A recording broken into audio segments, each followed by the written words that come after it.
Welcome to MTN Outdoors. Welcome back to another episode of MTN Outdoors. I'm Keith Revenitz, and I'm joined by my assistant, Brighton. And I know I've been talking about warm weather and spring for the last several episodes. It has come and gotten me to that cold weather and the jacket weather and the snowstorms. But now I think it's really settling in here and the spring weather is here to stay. Brighton couldn't be happier. So let's get to one of his favorite activities, catching the Frisbee.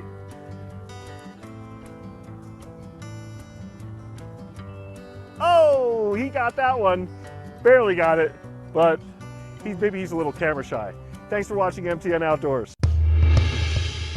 Montana's snow sports industry continues to grow, adding more than $80 million to the state's economy each year. While skiing can be affected by the weather, this year's La Nina largely delivered for Montana ski areas. Showdown and Bear Paw ski areas had tremendous seasons that started out strong and stayed that way. Showdown finished the season with 340 inches of snow, including a stretch midwinter with over 50 inches in just a few days. Bear Paw ski area enjoyed way more than their annual average of 140 inches and even had so much snow with one storm in January that nobody could get to the lifts. Bridger's ski area's season got stronger and stronger, finishing with 28.5 feet. Big Sky had a ton of snow for their first season with the new tram to the top of Lone Peak. Red Lodge got its typical big storms, especially late in the year, and that area closed with nearly a 5-foot base.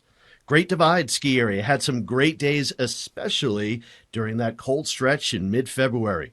Teton Pass ski area had a terrific season with plenty of snow and even had a University of Montana Ski Club telemark takeover. Maverick Mountain near Polaris had a fun year with timely snow, topping their average seasonal snowfall. Discovery ski area had frequent light snow accumulations that brought their season total up to 200. Lost Trail finished its season with nearly 300. Montana Snowball by Missoula had so much snow, they extended their season one extra weekend. Blacktail Mountain ski area had some funky times, but overall had a great year. Whitefish was Whitefish. Even without a ton of snow, the goods are always there. Turner Mountain near Libby rebounded this year to have a lot of snow and finish strong. And last but certainly not least, Lookout Pass shut their lifts down yesterday and totaled 451 inches at their summit. By far the most snow. There may be one more chance to ride a lift with Beartooth Basin ski area aiming to open once the Beartooth Pass is cleared. And now you're a little more weather-wise. This spring, a new tradition is blooming at the Rocky Mountain Gardens. Saturday was the first annual Phlox Fest. We're mostly just wanting people to get into the gardens. It's a celebration of spring, of the gardens, of Missoula's environment, and one plant in particular. We chose Missoula Phlox not only as the focal point of the festival, but also for our logo, because it is only found to this point in the Missoula area. The phlox, or Phlox missoulensis, is native to and only found right here in Missoula County. It's small. You don't find it in a lot of spaces. But by raising awareness around it, it kind of opens this door for education for people to kind of spark their curiosity about, like, what is the significance of a small plant? Organizers like Alex Brown with the Gardens hope Missoulians connect with the phlox and this year's festival theme of Rewild Missoula. We have a bunch of partner organizations here who are sharing information and resources on how the public can promote wildlife habitat in their own outdoor spaces. The whole team from Missoula County Department of Ecology and Extension, who oversee the free botanical Rocky Mountain Gardens, were there to help educate. So were master gardeners and beekeepers and the University of Montana's herbarium staff and many others.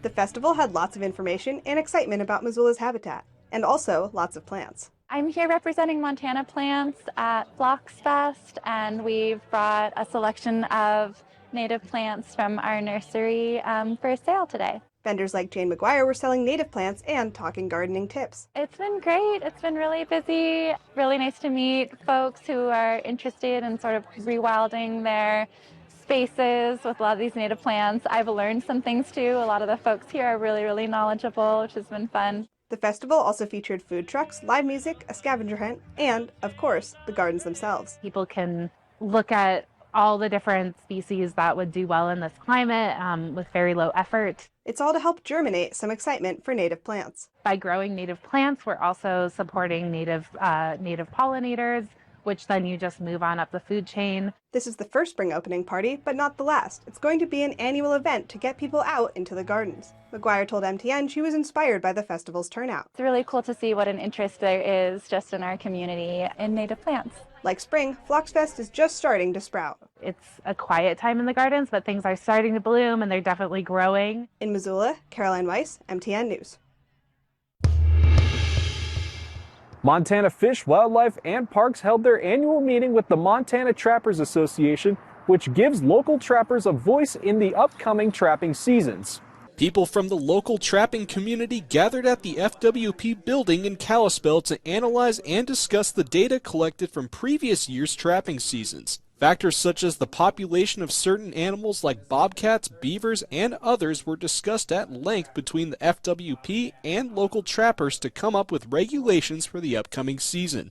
Trappers proposed lowering the quota for trapping bobcats and proposed raising the quota for trapping beavers, among other things. So we work together to really look at all the data holistically and make decisions on proposals that we'll put forward to the Game Commission for season settings. And that collaboration is important to people like John Dana, who knows the importance of setting the correct quotas and regulations to ensure the work trappers put in is not wasted.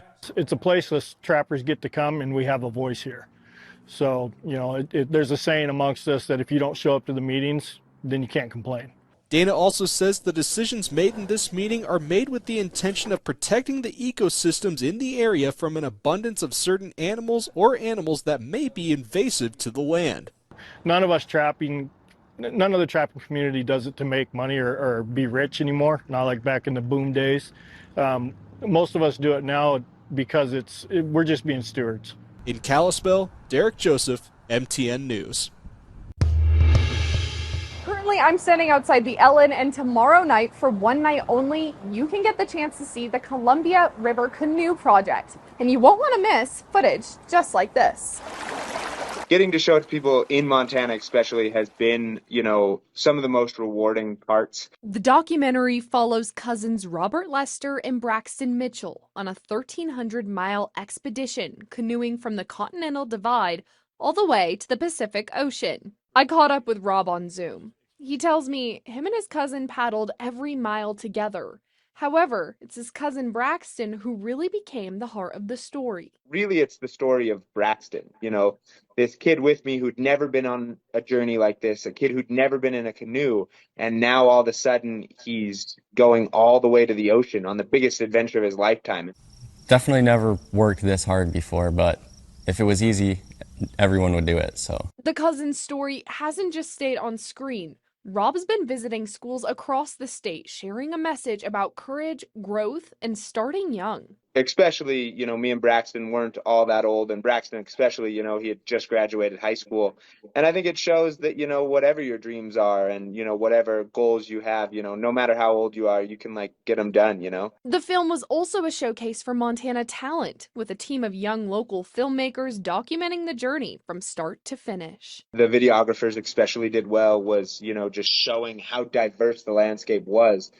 Between Montana all the way to the ocean. Rob says this story is one the community will connect with, and he's hoping they'll show up to support the team who made it happen. Bozeman's an outdoor community, a river community in a lot of ways, and I hope the people of Bozeman can make it out and see the film. He says it's a story of grit, growth, and the great outdoors, told one paddle stroke at a time. For more information on the Butte Natives' journey and the coverage we have done previously, visit our website. In Bozeman, Megan Elaine, MTN News.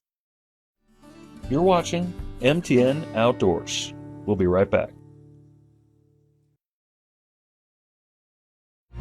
We now return to MTN Outdoors. Welcome back to MTN Outdoors.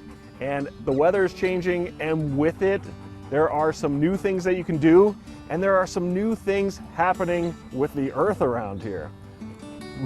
This segment is a little interesting because we're going to be talking about holes underground. We're going to start off with a couple stories from Butte where we have sinkholes that are setting in, and We're going to go there and find out what's happening in the mining city. This is a sinkhole that had opened up right in the middle of East Broadway Street in Uptown Butte earlier this week. Now, fortunately, the county has come and filled it up.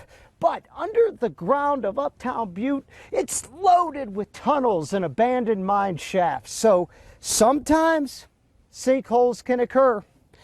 And I'm going to get away from this one. It's not a surprise. Our history is underground mining. We have more than 10,000 miles of underground activities under Butte. Patrick Peck first noticed the hole in the street across from his home in the 300 block of Broadway the morning of April 23rd. He immediately contacted the county. I don't like it too much. You know, it's dangerous. Sinkholes sometimes occur in Butte when dirt in backfilled shafts from old mining activity subsides and causes empty spaces. And then with just enough rain and activity and water from the underground workings, the soil collapses. It's just a bit of nature, a bit of gravity doing its work. The Bureau of Mining and Geology at Montana Tech have maps of most of the underground tunnels and shafts that expand for more than 10,000 miles.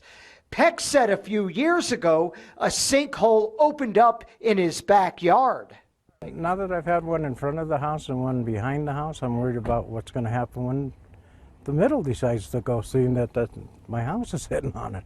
Rosenthal said sinkholes are still very rare and people living on the Butte Hill should not worry too much. No, they should not live in panic. Life is good on the hill. In Butte, John Amy, MTN News. I already told you about a small sinkhole that opened up on East Broadway earlier this week. Well, now a second, much bigger sinkhole right behind me opened up on Butte's west end. You're going to hear it over and over. Butte's built on 10,000 miles of underground mines, tunnels and such. And so, you know, unfortunately, some of that wood eventually is going to rot and some of that is going to cave in. The latest sinkhole was found on April 24th on this vacant lot at Quartz and Henry Street. A crew at the city cordoned off the area with a large fence. A smaller sinkhole was reported the day before on East Broadway and quickly filled in. An engineering student who lives in the area of the large sinkhole stopped by to check it out. As an engineer, it's cool just to get to see all the old workings and how everything's underneath, I guess, the infrastructure that's been built here. Well, I'm about 65 feet underground in the Orphan Girl mine here at the World Museum of Mining. This was once an active mine, and this is its shaft. It goes all the way up to the surface and down about 100 feet. And it's shafts like these that are usually the cause of the sinkholes we're seeing in and around Butte. And a lot of them are coming from those undocumented mines that people, when they got done working those, they throw plywood and dirt on top of it and walk away, so we don't know where they're at. Though this sinkhole is close to his home, Campbell said he's not worried.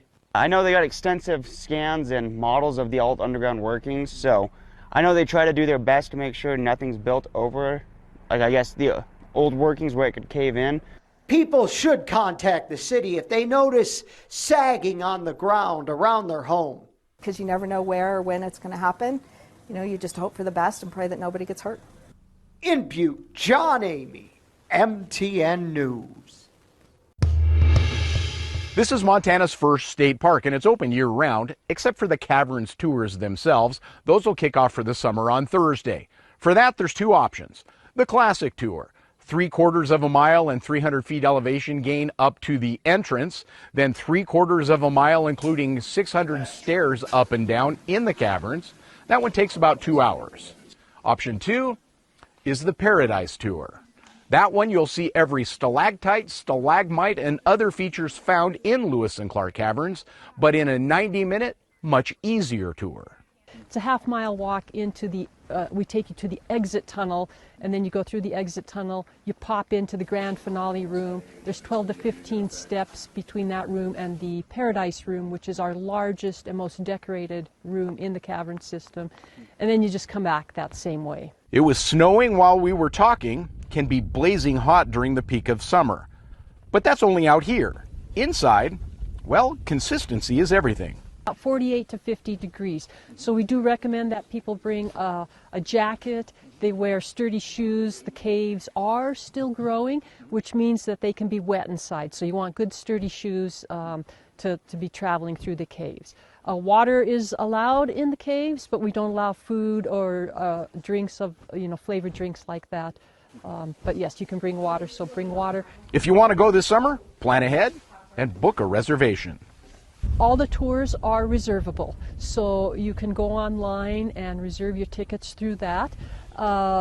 Any tickets that have not been reserved on, every day, any of those reservable tickets that have not been purchased, we will serve on a first come, first served basis, but reserve your tickets. Classic Tour is open to anyone 5 and older, but you must be able to reach the entrance tunnel within a half an hour of leaving the Upper Visitor Center. And again, that's a 3/4 of a mile hike and some 300 feet of elevation gain. Paradise Tour is open to anyone.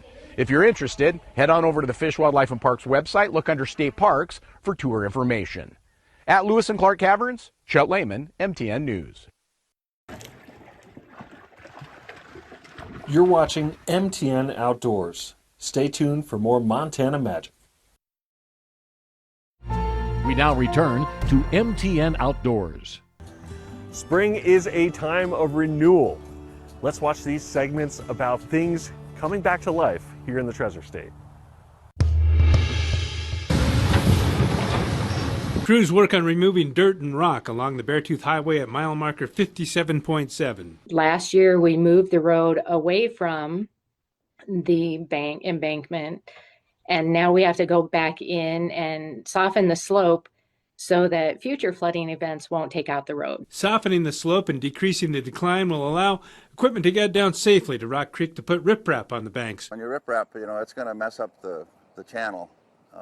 It's going to compensate it for it downstream. David Arthen is a biologist and lives in Joliet. He's also concerned about the truckloads of dirt that will be hauled through Red Lodge to get to the pit. Traffic especially during the tourist season, because we're starting to get tourists come through, and that's going to disrupt the tourists possibly. Some citizens say they have concerns about this project, with the dirt being taken out and the trees taken down as well, and what the total cost will be. It started out as a $5.9 million project. The project received change orders more than $22 million. So the project, as I understand it, is over $28 million. Susan Leonard says this part of the project will cost a little more than $3 million. She is a former biologist at the Montana Department of Transportation who resigned 3 weeks ago because she says her questions and concerns were not addressed. The lack of transparency and public funds on public land, and it should have been absolutely clear to anyone interested what was going on. Leonard cannot find a record of the public meetings, and she says many in Red Lodge do not know about this project. It didn't make sense, and it seemed like they were forcing the issue and trying to justify their proposed design rather than giving a face that was true as to what was happening there. The Department of Transportation would not comment on Leonard's reason for resigning and says it has been working with agencies on environmental analyses. We have professionals that work at MDT and stand behind their work. We double check what the consultants are providing to us. But Leonard and Arthen say they're not satisfied with what they're hearing. In my opinion, they're not straightforward with me. Just give me an answer. Near Red Lodge, David J., MTN News. If you drove around the city of Billings on Saturday morning, you probably saw quite a few people dressed just like me, with trash pickers and yellow vests. It's all in the name of keeping our Billings community bright and beautiful. Everybody can help with litter. The Great American Cleanup is not new to Bright and Beautiful, but Cindy Peters, the executive director, is. It's just been such a great organization. I really want to serve Bright and Beautiful well. Saturday was her first Great American Cleanup, an event that takes months to plan. So it's been a busy 6 weeks. This year, over 1,000 community members showed up to 40 different locations to clean up Yellowstone County. Work that goes a long way. It really helps raise the profile of those park spaces, and also it raises the profile of the value of volunteer work, like what is going on here today. If you have a few extra minutes, I'd say grab a bag and do a little cleanup. We do have a lot of parks left around the community that could use a little help. And it only takes a few hours. But it wasn't just Bright and Beautiful. Saturday's event was a collaboration between all of Billings, like the Yellowstone River Parks Association. The volunteers in our organization put in about 8,000 hours of volunteer work each year to keep all of them clean. The Weed Man, a local lawn service. I think it's great for us to give back to the community. We've been really fortunate with how receptive the community has been to us in the last 8 years, and we just like to remember what got us there. And even the city's mayor. He proclaimed April as the Great American Cleanup Month, and that really helps get the word out and gets folks excited that we're all working together during a certain time to pick up litter. And as Cindy is finishing her first big event with Bright and Beautiful, she says it was a job well done. Just as you go about life, if you see litter, just take a second and pick it up, and it really does make a difference. In Billings, Matt Carmack, MTN News. Thanks for tuning in for another episode of MTN Outdoors. Now that I think about it, I think it was me being camera shy with the frisbee throwing. Well, as the weather warms up, we'll all be outside more enjoying Mother Nature. Join us next week for more Montana Magic. I'm your host, Keith Krevnitz.